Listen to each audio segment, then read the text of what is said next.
Hello and नमस्ते साथीहरू, स्वागत छ तपाईहरुलाई मेरो छोटो मिठो मिनी ब्लगमा।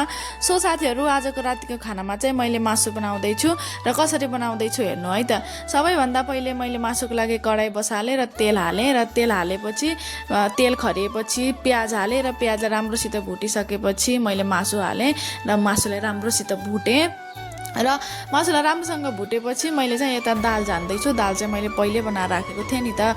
अनि यता चाहिँ मैले बेसार र नुन हालेको भिडियो चाहिँ मैले खिचेन छु कि काटिएछ त्यो चाहिँ। र यता चाहिँ मैले पहिले नुन बेसार हालेर चाहिँ छोपिदिएको थिएँ र छोपेर त्यसपछि राम्रोसित पाकिसकेपछि मैले यहाँ चाहिँ मसला र टमाटर हालिदिएँ र त्यसलाई एकछिनपछि राम्रोसित चलाएर त्यसलाई मैले फेरि ढाकिदिएँ र ढाकेर राम्रोसित टमाटर पाकिसकेपछि चाहिँ त्यसलाई मैले निकालेँ र थोरै पानी हालेँ र फेरि त्यसलाई ढाकेँ। मासुलाई चाहिँ मैले 5 मिनट ढाकेर पाक्नको लागि छोडिदिएँ र यता चाहिँ मेरो मासु अब पाकेर पनि रेडी भयो र यसलाई चाहिँ मैले राम्रोसित चलाउँदैछु।